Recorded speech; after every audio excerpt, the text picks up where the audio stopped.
All right, everybody, welcome back to another episode of the Wedding Film School Show. My name is Jared Haskell, again with Jason McCutcheon, my business partner, friend, guitarist, musician. Incredible wedding filmmaker. Incredible wedding filmmaker, video game guru, person. Video game person. Yeah. My daughter the other day, she made a level. She says, I made a level that only experts could beat in Mario Maker 2. A Mario Maker. And I was like, I can't beat this. She's like, Dad, you're an expert. I'm like, I am not an expert at Mario. But thank you for thinking that about me. Yeah, well, obviously, your dad, so you're the best at everything. She's like, but you beat everything, Dad. Yeah. I was like, the kids games, but you ever see people who are good at Mario? Oh, dude, crazy. Anyway. Like, you have to have a little bit of your brain broken to be really good at Mario. Like, those people are just animals. Yeah, absolutely. So, we are talking about a great topic today, per usual, but actually one that I'm pretty excited about because the first episode that we did of it got so much traction, and we had a lot of people with this episode, the original episode, reach out to us that were not wedding filmmakers. Yeah, PR people. A lot of PR people. I was a lot of photographers reaching out. I was surprised at the feedback I got because I think the episode, I don't think I exactly expressed myself exactly correctly. Yeah. And it came across a little more curmudgeon-y than I actually feel about publications. But I think they were like, I was surprised. I say that to say I was surprised that the feedback was like, yeah, that was true. Well, I mean, I think you and I are kind of professional, like, shit talkers.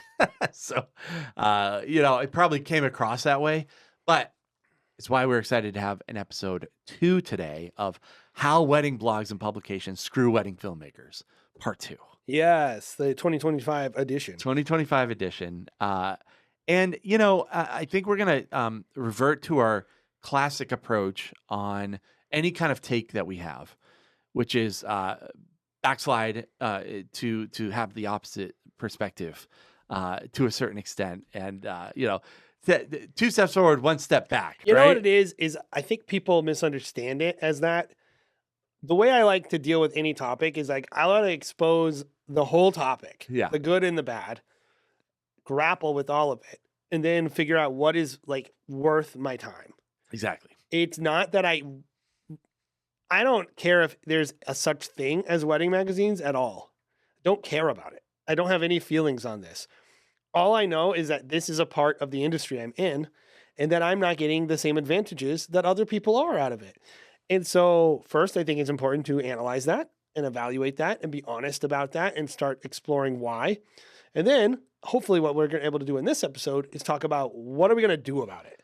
Yeah. How do we make a positive impact in that part of the industry? How do we make ourselves more useful as filmmakers? What are some opportunities? We might be just guessing some stuff here, being idealistic, who knows? But at the end of the day, it's like, how can we move forward? Right. And as I went back and I listened to the first episode, I understand wedding filmmakers' sentiment of like being frustrated with this thing of not having those advantages that you mentioned. And that's honestly the first reaction anyone will have is like, what the heck, man? Like, this is done a certain way and it disadvantages me and nobody cares. Everyone's just going to treat me like crap. Like the usual, wedding filmmaker sentiment towards probably the rest of the industry. But we didn't really have an answer to what the response should be. Or Definitely not in that episode. Or what publications should be doing. Yes. And so as we've had a little bit of time to maybe grapple with like that and maybe have some better conversations with people that are, in that part of the industry. Yep. I've talked to 2 people that are very reputable PR people about that episode and just about their thoughts. And, I got additional information, all that good stuff. Yep. And so we wanted to do another one to continue the conversation and refine that part of the process because, like it or not, one, things are always changing. Mm-hmm. So where are they today as opposed to where they were 5-6 months ago when we recorded that episode? But then also we as wedding filmmakers are being used in different ways. And I say used, I don't mean I think like in both a negative ways, way. the good Maybe and the bad way. in the good and the bad way. And I think the wedding filmmaker probably is a person that can decide how they are being used, whether in a good or a bad way, by just creating good and bad rules for themselves. So, well, yeah, ultimately, hopefully we're going to help you figure out some path forward for yourself today. And who knows, maybe we'll just propose some ideas that people will adopt. But before we do that, I wanted to give you guys just a little insight on today's sponsor, Second Society, which is a great service that we use where you can hire amazing second shooters for photo and video. So if you're looking for awesome gigs, head over there. You can sign up, become a member. And it's a great opportunity to expand your portfolio, a great opportunity for you if you have gigs to get awesome associates, build that dream team out, and have things even be more consistent. And I think the big thing is, can we create standardization? Like, do we have a way of knowing this guy is good? And I think Second Society really is a great cog in helping our industry be more stable and more predictable for the clients and the filmmakers. So head over to secondsociety.io, sign up today, and you will get a cool perk if you use WFS3 for 3 free months of the VIP membership to Second Society. We love it. Check it out. Yeah, and I think you mentioned it, but we actually use Second Society. It's something we actually did a few times last year. Yeah. And it was great because It we was- had a lot of demand on certain dates, and it was like, our usual people are booked up or whatever. The people I that could we see usually people bring using on, it every wedding if they wanted. Yeah. It's It's that good. it's that only good. going to be better the more people get sign up to actually be shooters Yep, too. So Yep. If I don't have to bring people from New York and Pennsylvania, if I have people in my Boston area. So that's the other thing is get your friends to join too, because if they're on Second Society in your local area, you won't have to pay an extra $500 to just bring someone well, up and it's from owned by another part of the people country. who love the industry, who are deeply involved in the Yep. industry, and so they care about filmmakers. Yes. And it's not just owned by some big corp company that doesn't know anything or care about you guys. Right on. So let's talk about publications, right? Yes. The first thing I want to do is qualify publications. yeah. right? What are we talking about here? Because I think, if you're just a normal wedding filmmaker, maybe you're new to the industry. I don't know if you would really know what that means. Maybe you have one publication you're thinking about or whatever, but there are a lot of different things out there, a lot of different ideas that people have come up with, a lot of tech people that have come out with sites, and they all kind of like accomplish something different. I would say you have like your Elle magazine, your Vogue magazine, Yeah. your People magazine that are kind of those like classic publications, right? That are kind of hinged on celebrity, right? Yeah, like they kind of like I think like they're the tip of the spear in terms of like what is weddings in culture Mhm. is like magazines that are celebrity focused, maybe design focused, trend focused towards design, and weddings are part of it. But they're not wedding magazines. They're Right. not wedding things. And by publications, we're not just saying magazines, by the way. We mean like magazines, blogs. Well, I would even categorize blogs as like the Salome Pretties of the world, like Over the Moon. That's like a little bit different, right? Well, it is different, but I think it's part of the same machine. Part of the same machine. If you're doing PR, different goals. you're gonna be like wanting publications and blogs. Many of the people who have publications also have blogs, and of course, there's social. Right. Right. So it's like wedding PR is really what we're talking about. It's Yeah. like how do you talk to the public? And the public's first engagement with the wedding industry is not through wedding content. Wedding content, Well, I would say the Salome Pretty is wedding content. I know, but it's not the public's first interaction with weddings. So that's like I'm getting most of the time someone is heading to Style Me Pretty because they're already engaged. Right. They're But with Elle magazine, it's on the rack. it's on the rack. It's a part of their everyday vocabulary. Like everyone knows, because there's an element to all those magazines that is not wedding related. Yes. When it comes to Style Me Pretty, when it comes to Over the Moon, it gets into, maybe Over the Moon would be mad at me for saying this, but like it is when you get married and you're looking for marriage there's stuff. probably like More like a people- Pinterest board. people who right? enjoy wedding porn like will probably like it even before they're married. There is Yep. a percentage of people, mostly women, Yep. who are consuming wedding content when they aren't even about to get married. Yep. But I do think most people, like if you walk by like a special episode of like a special magazine of People magazine, and it's like whoever Kim Kardashian marries next, like the wedding of Kim Kardashian and like Tiger Woods, Mhm. you see this magazine, it's a full spread about the wedding, and it's not a wedding magazine, Mhm. but because they are so prominent with normies, and it's almost like you buy that magazine, you're not interested in weddings, you're interested in Kim Kardashian, Yes. right? But it's a very important cog.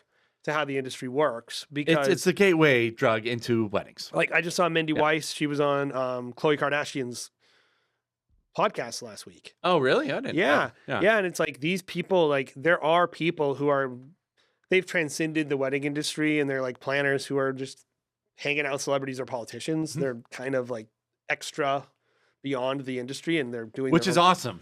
I Yeah. love that. I we love need, that. We need more of that. I love that weddings are becoming so mainstream that they are celebrated in that way. I think it's Yes. actually great for everyone.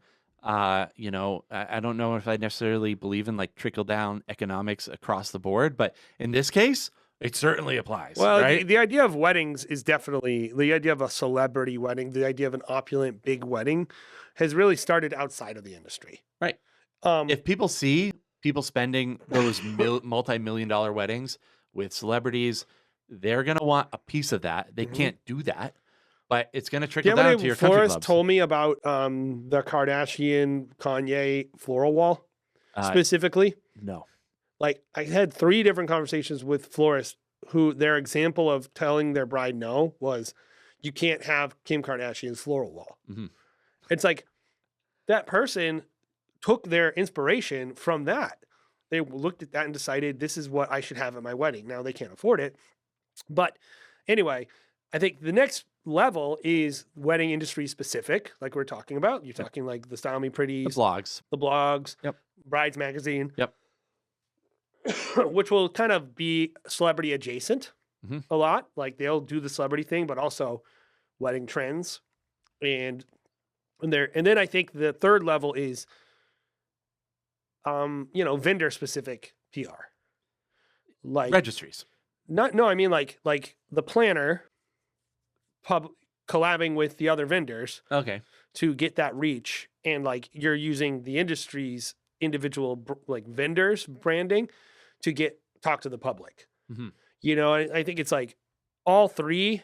Well, like Instagram? Yeah, like whenever you're making your own rain. Right. You know, like whether it be even like ads are kind of part of it. If like every single wedding filmmaker was running ads Mhm. on Instagram and all these couples were seeing wedding ads all the time, it would actually be PR. Yeah. Because That's like the most organic thing. Like, Uh-huh. and I think in a lot of ways, maybe the most effective thing. it's what we have. It's the only thing that wedding filmmakers, I think, are doing really well that is working the way it's supposed to for our benefit. Well, it's like, I feel like all the other magazine publications, it's kind of like quid pro quo-y. It's like, if you spend on getting in front of here, if you spend not just money, spend your time, you put together this whole post, it may or may not be rejected or accepted. It may or may not be used in the way you want. As wedding filmmakers, the video may or may not even be in there. And so you're putting all this time, like when it's social media, there's almost like an immediate Well, return if you think almost about every like, single time. there's 2 incentive structures, right? There's this girl or guy, but probably a girl, publicist or something, trying to get an article about yellow at weddings, the colors of the year. Right. Right. She's writing this article. It's about her thing. She's looking for content for that article. And so she's thinking ahead. Wedding filmmakers are thinking they're behind. Mhm. So like you're making you could think whatever you want. Like we have a bunch of big weddings this year. I have no idea what they're going to look like. Right? Pretty much. Like there's no way I could submit ahead of time to a magazine and say, I got something great for you. Oh, I saw you were looking for this. I got one like that coming up. And I can get you all this great content for butterflies. Mhm. You know, now I might get that butterfly content 3 months after the wedding, but maybe that article was published 6 months ago. Mhm. So think about that. Like the article's published where butterflies are the trend. We're downstream of trends. Yeah. So like By a year. by a year. So Yeah. we're shooting the stuff well before or well after the magazine already has moved on. Yep. So like every time you're making a submission, you're pretty much, unless you're lucky, if you just happen to shoot a wedding, that is the thing that they want. But in terms of like syncing up on that, there's really no good way for the wedding filmmaker to sync up with the publication. Because like, here's what I know. I tried to do it last year. And I won't say who or what, but there was people I tried to do content drips for from the content we were shooting for their own social and things like that. And like, they didn't even know how to interact with that. Like, and I think the average person in the industry right now is like, say you said like, what can I do for you? Like, I will do anything you want. I will edit infinity videos and give you any content that you want for your blog. They would literally ignore you. Okay. Don't you think?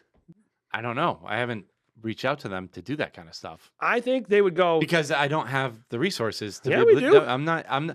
I'm not told ahead exactly what you just said. I'm not told by the planner No, that they're I'll just give using you anything I do. dahlias or color palettes or whatever. Like if they said like, hey, filmmakers, we're looking for red weddings. hmm If you have a red wedding for us, like with like a red dress, please send it our way. Yeah.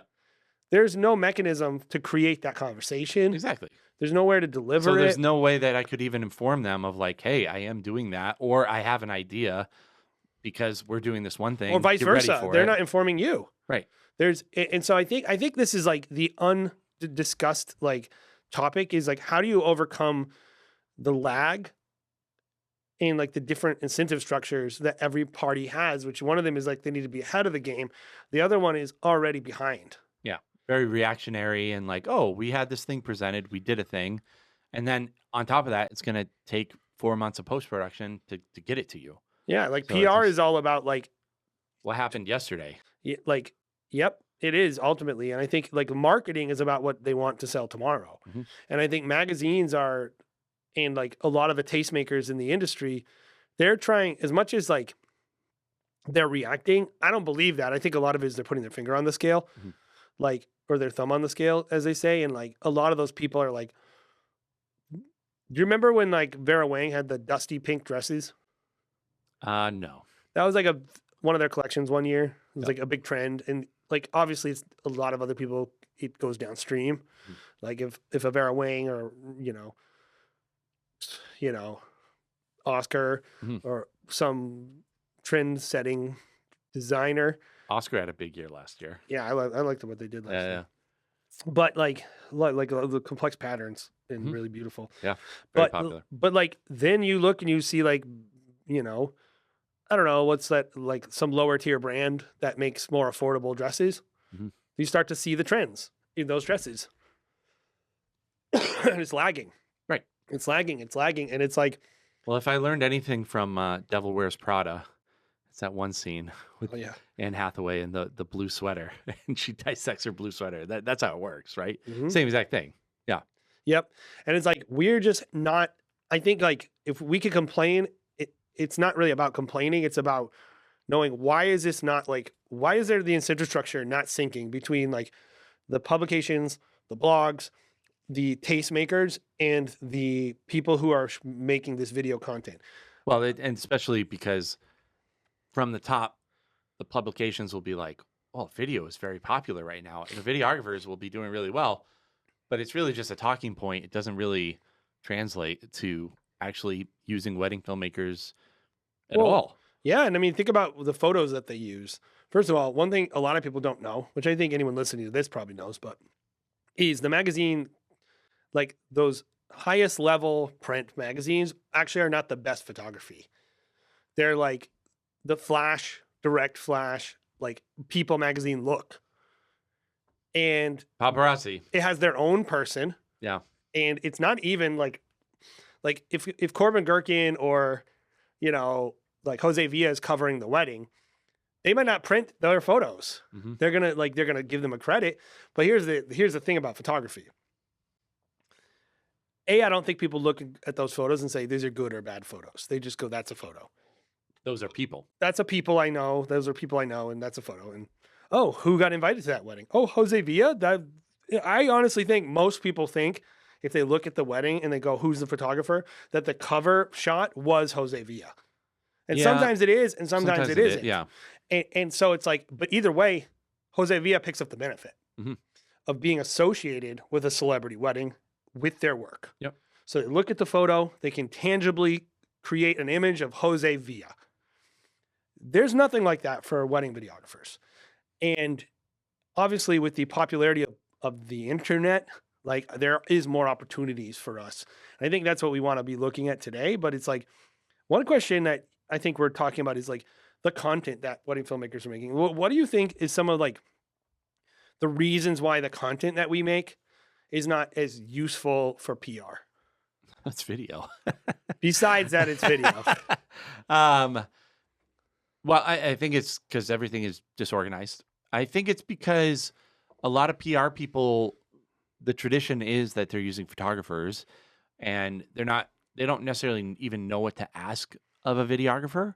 Like, hey, we want to do this. And also, I would say, and this is part of my critique, and I would turn it right around on us, is like, we don't know how to give them the assets they need to be able to get eyeballs on said content, right? Like, when you think about a videographer, you're not thinking about, oh, they're capturing that dress really well in a way that showcases it.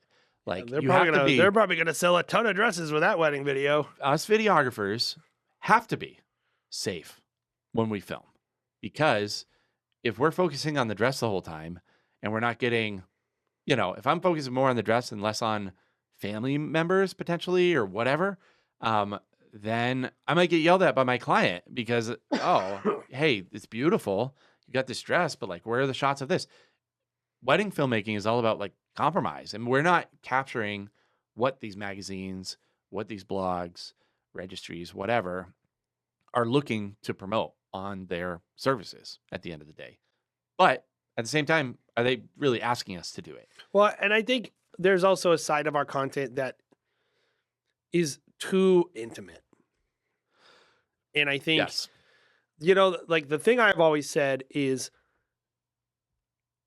when you look at wedding films like that perform well on social, there's a common theme, which is either it's like viral content, like a baby doing something cute, which is not really That's wedding. like TikTok content. Yeah, it's not really wedding Yeah. filmmaking. It's No. just like a cool moment, like A clip. a viral moment, Yes. which is not wedding filmmaking. It's just a Yes. viral moment. And then there's like maybe like reels and teasers that are really focused on wedding porn. Just details and beautiful locations and a beautiful dress, a beautiful woman. But I think once you move into the actual art form and the actual thing of value that couples are really paying for, I think we are uniquely wedding filmmakers have a unique challenge, which is we don't have a very good way to show people what we actually do. And if you did, it wouldn't perform well. This is why, and I'll talk about it in the last episode, and I always will bang the drum. Remember when everyone's like, video, it's going to be so good for you guys. And then they were like, immediately just skipped us. Like all the magazines, blogs were like, this content is crap. It doesn't do well. Let's screw these people. And they went to content creators. They just literally just went to like cell phone footage. Yeah. It wasn't even content creators. It was just like planners and photographers on their phones. And like, there was not even the reason content creators became a thing was because the content from phones did better than a real wedding film. Mm-hmm. And so then it created a market. Yep. And it's like if you make this personal, intimate wedding film that takes like 2 minutes with a couple to figure out if you're enjoying it, and you have to listen to them and learn their story and actually care about them to actually get the benefit. Or like you make something like we've made where it's so personal and so unique. And if you're not, it's like an inside joke essentially. Like if someone's watching the film, they're not even able to discern what is personal and like where is the high touch bespoke element to the film because it's so personal. We can't show that off very effectively in PR. Yeah. I mean, and if you're doing celebrity and you shoot this great intimate piece of this famous person marrying another famous person, they don't necessarily want that out in the open. They don't want you to show their love story to the world because it's personal, it's intimate. It's like the one Exactly thing in what their you're life saying. that gets to be private. Right. And it's sweet and it, encompasses their love. And like maybe they expose themselves a little bit to that, but the content that planners want isn't necessarily that. No one really wants to watch planners that. On all the social medias and all the magazines. I would say no one the wants to see farther up that. the chain you get, the more unlikely it is for that content to pop off. Yeah, the content Like- that does well is your wedding porn. A planner might like something very personal Yeah. because their clientele might be into that. Yep. But like, I think a magazine less so, People magazine even less so. Yeah. Like I think the farther up, the less useful your stuff is, the less it can travel. Yeah. I think the better. But I do think there's opportunities here because they are right. Video is everywhere. And we have a great opportunity as filmmakers to figure this out. We Mhm. have to just get over ourselves, I think. Yeah. And figure out what can we do? Like, how do we lead Right. the charge? Well, the first step, I think, is on filmmakers to understand that when you do a film, you're not just doing a film anymore. No. You are producing multi-tier levels of content for different parties, right? Mhm. Is that can we just it's 2025. Content. We have to produce content, guys. We have to produce content. Like if you're not producing immediate content, what did Julia say at Clarity just a To couple make weeks ago? content. He Right. literally just said What was part of her plan? Because I'm sure it's exactly what we're doing with Hudson she would be Films. like, talk to the photographer, say, what are we doing here? Okay, we're gonna do a release where we say like, okay, we're gonna highlight the island. Like me and Jake and Carrie did a wedding last year, and Carrie said, here's what we're gonna do for this wedding. We're gonna highlight this island. We're gonna make people have this experience of wanting to be there. You know, we're gonna give this wedding a little bit of traction so people can see this experience. And like maybe there was a hotel a little bit involved, so we wanted to do something for the hotel on the island. There are a lot of parties, so we're literally doing marketing and PR for Weddings on Nantucket, using a wedding that we're shooting to highlight this. And so, you know, he has photos of the streets of Nantucket, and I do drone work of all the lighthouses and all the oceans and the sun going down. Day one of a 2-day wedding, we'll release something that night of just can't wait for this wedding today. And that's not exactly what we're talking about, but it's the level of like strategy. Yeah. I didn't really do editing. I gave the wedding planner 3 shots. Yep. She said, "Hey, can you get me these 3 shots that we will use to promote this?" And the thing that wedding filmmakers have to get over is that's not necessarily filmmaking. It's shooting content. Maybe it doesn't have any music to it. Maybe you just hear, if you're on Nantucket and you hear the wind and the tall grass rubbing up against it, you know, you're putting someone Well, in I that. didn't even do the edit.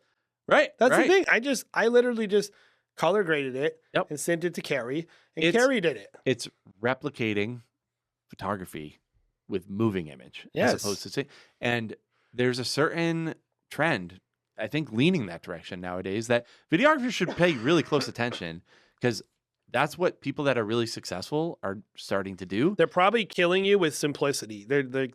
You're putting all this extra effort in, and it would have been more effective if you just simplified. Yep. And, you know, I think wedding filmmakers already are like overwhelmed by the amount of things that they have to do.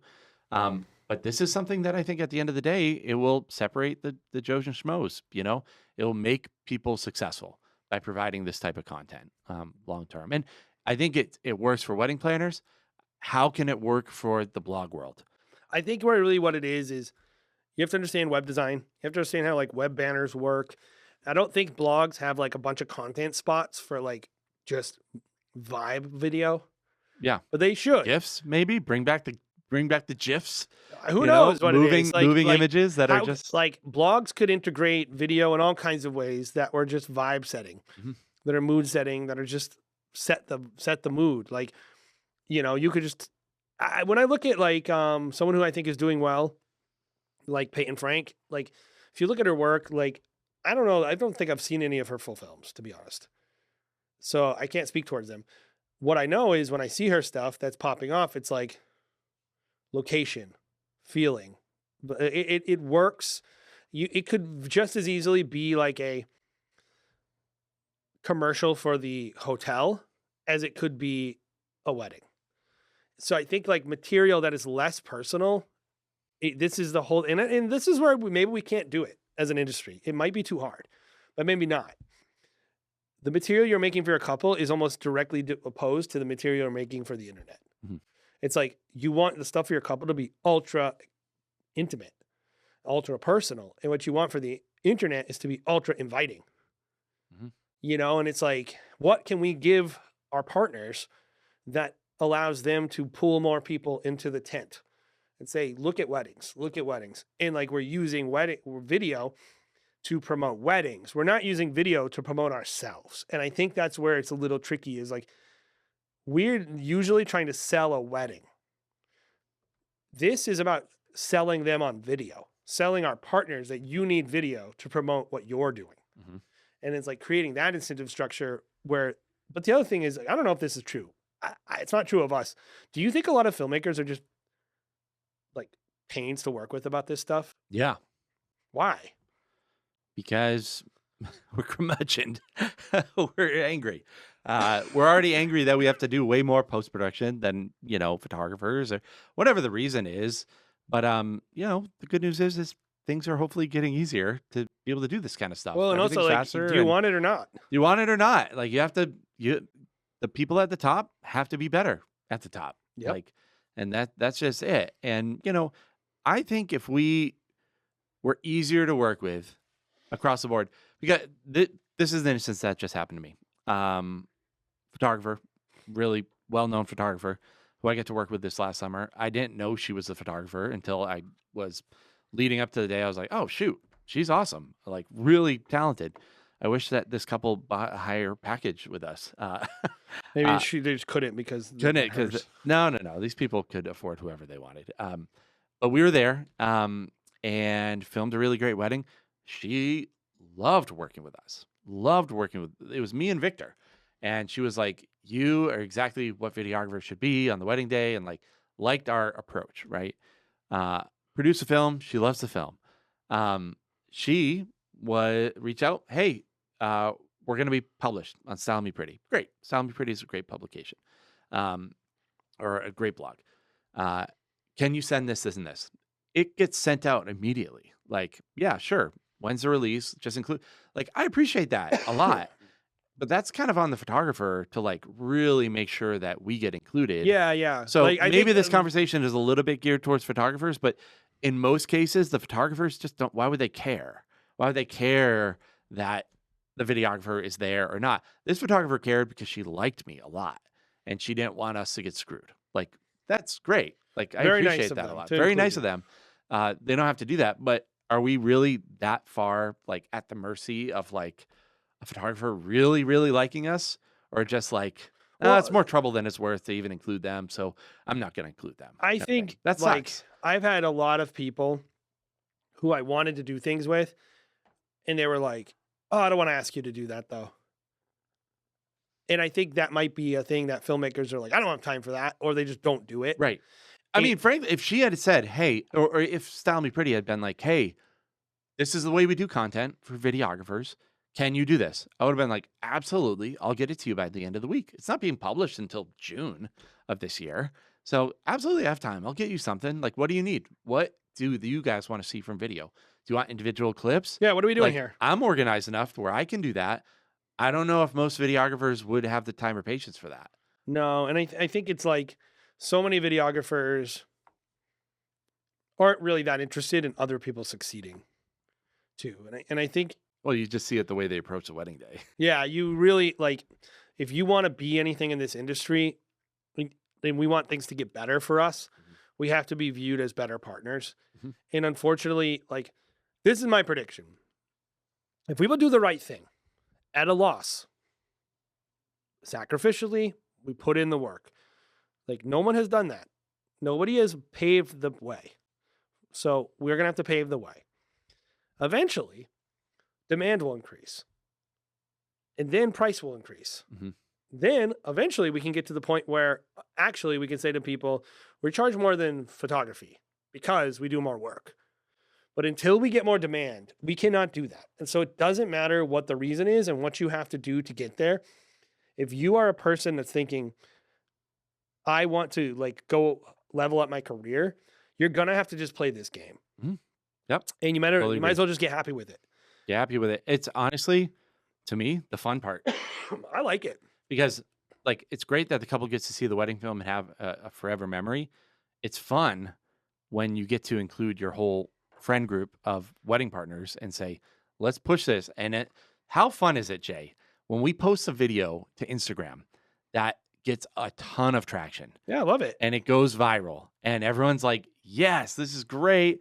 We crushed it. not only is it showing off our best work, but it's being rewarded and we're making money all together. Like that's a win-win across the board. That's like a really exciting time to be a wedding filmmaker is when your work is pushing someone else up and they're like excited to book you again. Well, even that, like, That is the top of the mountain, man. if I make something for Kristen Kokorian and she's like, helps her. Like, it's not just like I'm making money, even though I like making money. I like this person. I want her to do well. And if she does well, like if you're a good person, you want your friends and partners to do well. Mhm. And it's like, so it's not just like, this is why I know people are like obsessed with their couples. I'm like, clearly the couple comes first. Yeah. Like you can't make content. This is a dichotomy that is a false dichotomy. Yeah. People say this. I'm just going to focus on my couples. This is not the point of what I'm doing. I'm just going to focus on the couples and not, I don't care what these people are. We have to make all this content for the internet. It's bull crap. And I'm always like, is it though? I don't think it is. It's incentive structures. It's like, what is the incentive for a blog to feature a film just because your couple liked it? Mhm. Do you want it or not? Yep. Like, if I want to grease the skids, so to speak, and make it easier for me to book weddings and make it easier for everyone to book weddings and charge a higher price by getting my name out there more, like, I need it to not just appeal to my couple, I need it to appeal to everyone. And you're not some sellout or some like, it doesn't hurt your couples. Like, you can walk and chew gum here. I think this is a false dichotomy. And I think more people need to just be willing to do it, but also understand. And I think this is where we want to kind of go with this finally is like, think like an editor, think like a blog owner or a person with a large wedding social media account or a wedding planner, whoever you're trying to partner with to get wedding content that you're making out there. What do they actually need to succeed? What is their incentive structure? You mentioned it before. I mean, a lot of times they'll sit around and be like, this is what I remember last year. Bows.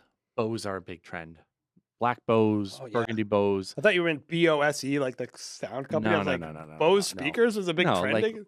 like bows, like Yeah. a bow in your hair, No, or a yeah, bow in your dress. I remember That was a big trend. thing.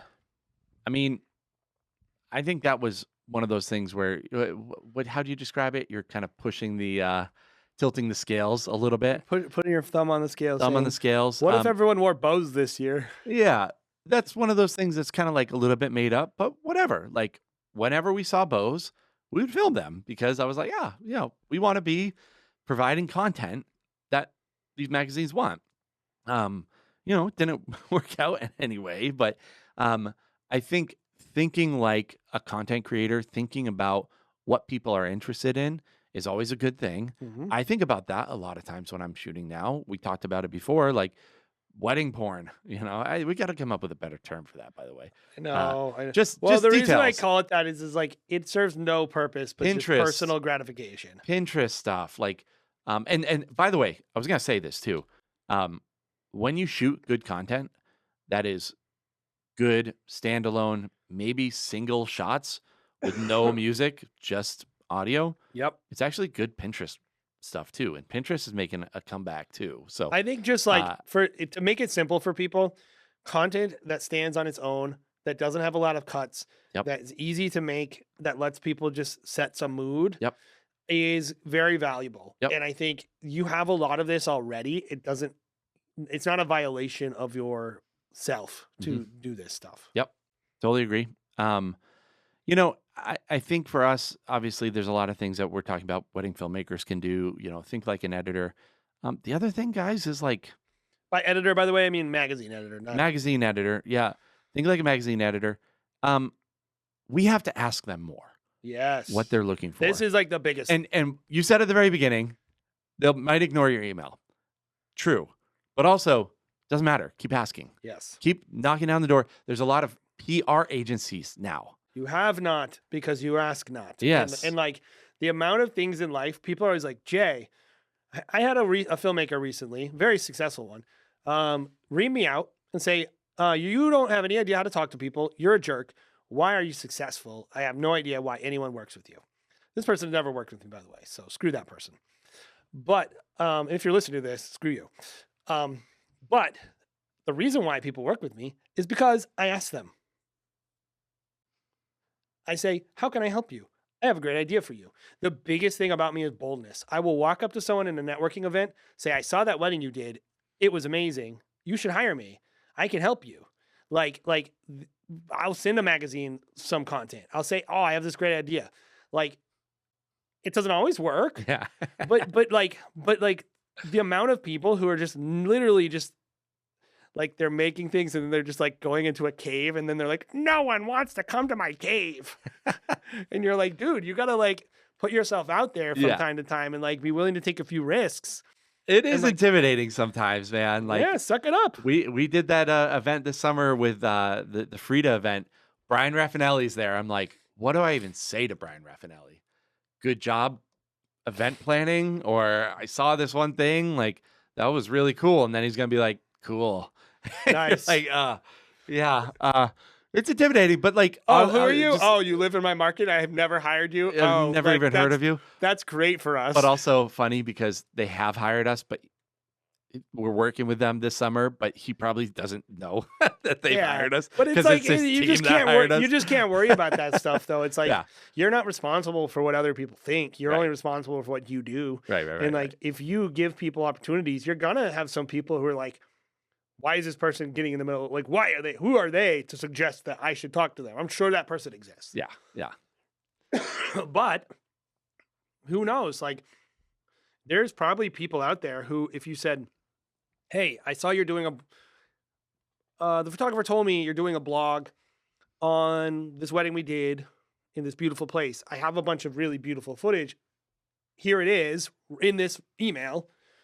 You're welcome to use it, vertical or horizontal. And also, here's the full film, right? It's like, who knows? Maybe that won't work. Maybe it won't work. But like, we're the ones who have to like actually start offering. If every person offered that to every blog and publication every time, they would start putting it in every blog. Yeah, I think so too. I think not right away. No, it would take some time. But you know, and I don't think it will happen. All it would take is one publisher to publish blogs with that kind of content in it that does better than other people. And once the market says we prefer blogs like this, we prefer a post like this. There's also something when someone sees something new, it stands out. Yes. Like on a publication like that. Like I remember when we started doing story edits. We were the first people that I saw. I don't know if we were the first person ever to do like vertical video, 3 videos across with like little white bars. We were like, oh, we'll show off the venue and drone shot, one shot, and you know, something locally at least. We were doing that, and I don't feel like I saw that and it was like, let's do this. We just looked at it and we're like, this is the best way to do it. We did it. We saw a lot of success with it because it was on social media. It was new, it was different. A lot of people gravitated towards it. Immediately, like within 6 months, everyone's doing it. You know, and it kind of waters it down. But things that are good ideas, guys, are good ideas, and they, you know, bring traction. So let's be a little creative. I mean, you want trends. I don't have all the answers, but you want trends and make an effort. Yes, I mean I think that's if there's one message, it's you need to understand how the industry works. You need to understand the incentive structures, which is they need eyes and they need for ad placement. Yeah, and so if you're not getting them eyes, if like by using you, they're not increasing their reach. Why would they use you? Like they don't owe you. Like, but we're part of weddings. It's like they don't care. Yeah, they only care about what helps them. Same as you. So if you want to play their game, you have to figure out how to help them. And that being said, it's not going to happen like magically. You have to make it happen. And so if there's one thing we can get across to you guys, if you're listening to this as a wedding filmmaker, is you're responsible to figure this out. Like even this podcast, everything we said could be total crap. We don't know what we're talking about. We're some of this is pure theory, which is kind of what this show often is. It's just us theorizing things and then whatever. A little educated guesses, but at the end of the day, we're not 100% sure. But if you want this, you have to go out and get it. Mhm. And I think we need just way more assertive and hungry wedding filmmakers who are willing to actually put themselves out there. I'll turn my attention to the editors of these magazines too. Just tell us what you want. Yes. Like, there are people out there. It's not all wedding videographers. We mentioned, those people that are going to scoff at you and say, "Why do I have to do more work?" or whatever. But there are people like us that are like partners. Like, I really see myself as a partner to all the planners. I don't see how it would be any different for wedding, blogs, magazines, whatever, to say, "Hey, this is really trendy and cool. We like this content. Can you give me that type of content?" Yep. I would change the way that I shoot weddings Me too. to accommodate that kind too. of stuff. We are on site. We are there. And we are in these magical places. Yeah, if you're a every publisher single listening weekend. to this, like, tell us what you want. Yeah. Tell us what would help you. Like, and be aggressive. Give us an opportunity to blow your mind. Like, if you tell me, get it to me, I need it by Tuesday, try me. Like, and then those of us that can do it will get rightfully more opportunities, and those that can't rightfully will get less. And I think that's fine. Like, that's a fair game that anyone can play. Is if you can't compete, then you can't compete. Exactly. Yep. So, yep. I don't really have anything else to say about the topic, Jay. Me either. Anything else? You know what it is no matter what we said, Yeah. don't whine about it. It is what it is. Yeah. Do the best you can. And we can't control these people. So like the best you can do is try to put out more beauty and more good and be a better partner. Yep. But also, And maybe it starts with social media. Maybe that's where it starts, is like we're proving it through doing some unique and different things that magazines see as magazine worthy. Maybe it's trickle up. Yep. Maybe it's trickle up. Maybe if we were better partners. Well, don't you feel like social media is kind of leading the charge at this point? I do. And I think one unspoken thing we haven't said in this episode is like, we're talking about kind of almost an outdated model. Right. That is still pretty like weighed heavy, but in the reality, it's not where most of the action is. And I think the market hasn't really caught up to that. And so I think at the end of the day, like, what is next, we don't know.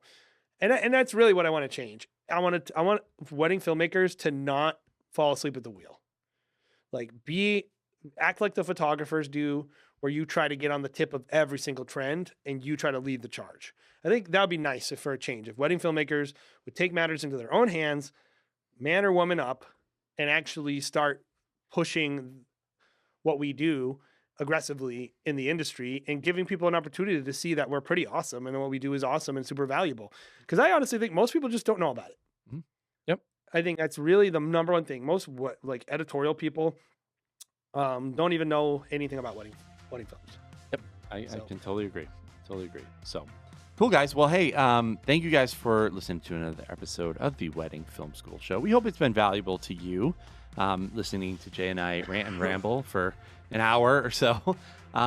If you have questions that you want to have read on the show and answered by Jason and myself, go to weddingfilm.school/AMA. That's our Ask Me Anything form. Yes.